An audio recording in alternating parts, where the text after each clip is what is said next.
बिस्मिल्लाहिर्रहमानिर्रहीम। मक्का के इब्तदाई दौर में एक सूरत नाजिल हुई जिसमें ये आयत थी कि व रफ़अना लका ज़िक्रक, कि ए पैगंबर हमने आपके ज़िक्र को बुलंद कर दिया।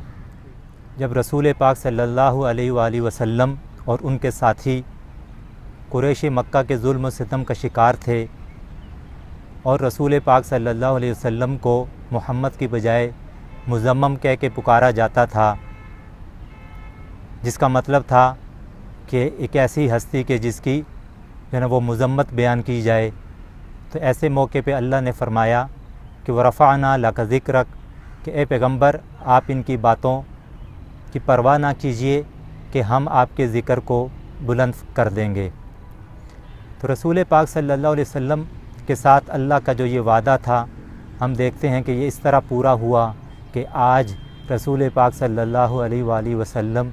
का ज़िक्र हमें हर जगह नज़र आता है। रसूल पाक सल्लल्लाहु अलैहि वसल्लम की सीरत मुबारका पर लिखी जाने वाली किताबें आज किसी हिसाब और शुमार में भी नहीं आ रही। हर राइटर ने, मुसन्निफ़ ने अपने अपने अंदाज़ में रसूल पाक सल्लल्लाहु अलैहि वसल्लम को खिराज अक़ीदत पेश किया।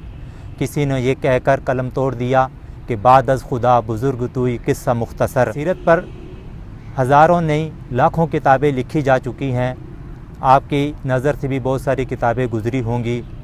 लेकिन आज मैं आपके सामने सीरत की एक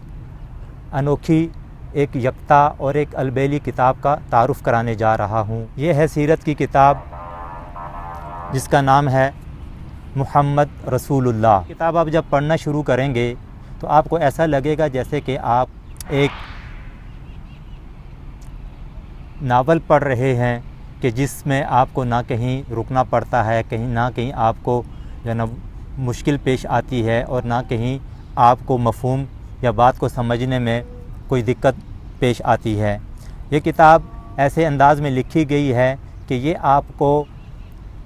पढ़ते हुए कभी बोर नहीं करेगी, बल्कि जब आप इसको पढ़ने लगेंगे तो ये आपके दिलचस्पी में कदम कदम पर इजाफ़ा करती चली जाएगी और आप हर सतर, हर पैराग्राफ और हर सफ़ा पढ़ने के बाद आपकी ये कोशिश होगी और आपकी ये कोशिश होगी कि आप जो ना वो अगली सतर, अगला पैराग्राफ और अगला सफ़ा भी जल्द से जल्द पढ़ें। तो नाज़रीन, ये किताब ऐसी किताब है कि जिसको सीरत के जो अव्वलीन माखज़ हैं, वो किताबें जो सीरत पर जो ना वो इब्तदाई किताबें लिखी गई हैं, ये उनसे माखूज़ है। इसलिए इसके मुस्तनद होने के एतबार से ये किताब जो है ना वो एक आप इसको मुस्तनद और सनद याफ्ता किताब कह सकते हैं। और सबसे अहम बात ये कि हुकूमत पाकिस्तान और हुकूमत मिस्र की तरफ से इस किताब को सीरत का जो ना वो आलमी एवार्ड भी दिया गया है। तो ये किताब लिखी है एक ऐसे शख्स ने कि जो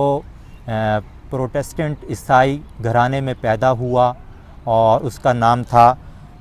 मार्टिन लिंग्स। 1909 में पैदा होने वाला शख्स 1938 में इस्लाम कबूल करता है और फिर 1939 में वो जामिया अल अज़हर में अंग्रेज़ी अदब का उस्ताद मुकर्रर होता है और फिर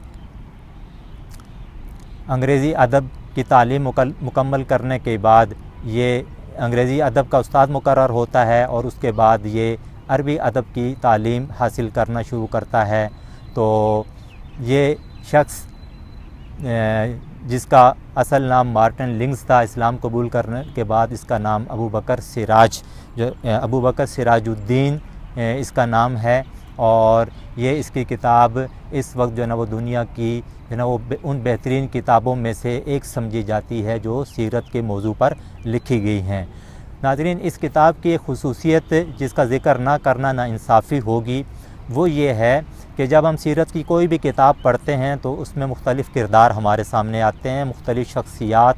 और मुख्तलिफ़ कबाइल और मुख्तलिफ़ ख़ानदानों का ज़िक्र हमारे सामने आता है। लेकिन हमें ये मुश्किल पेश आती है कि एक शख्सियत का दूसरी शख्सियत के साथ, एक ख़ानदान का दूसरे ख़ानदान के साथ और एक कबीले का दूसरे कबीले के साथ क्या ताल्लुक़ है और उनके आपस में जो है ना वो कैसे रवाबित हैं या क्या रिश्तेदारियाँ हैं, इससे हम बिल्कुल नाआशना होते हैं। लेकिन मैं आपको बताऊं कि ये किताब एक ऐसी किताब है कि जो अपनी सलासत, अपनी रवानी और अपनी शगुफ्ता तहरीर के साथ साथ कदम कदम पर आपको आपकी ये मुश्किल भी हल करती नज़र आती है कि वो शख्सियात का शख्सियात के साथ ताल्लुक़ और रिश्ता, ख़ानदानों का ख़ानदानों के साथ राबिता और ताल्लुक़ और रिश्ता, और इसी तरह कबीलों का कबीलों के साथ मुआहिदात और उनके ताल्लुकात, उनके रिश्तों को भी जो है ना वो पूरी तरह बयान करती है। इस तरह जब आप ये किताब इस किताब का मुताला मुकम्मल कर लेते हैं तो आपको सिर्फ़ रसूल पाक सल्लल्लाहु अलैहि वसल्लम की सीरत पर मुस्तनद मालूमात ही हासिल नहीं होती, बल्कि आप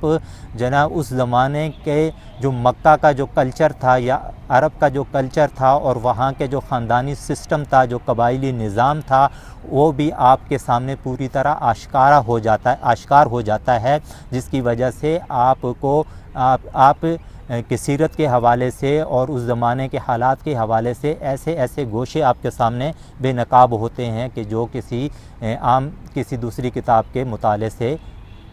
ये हासिल आपको नहीं हो सकता है।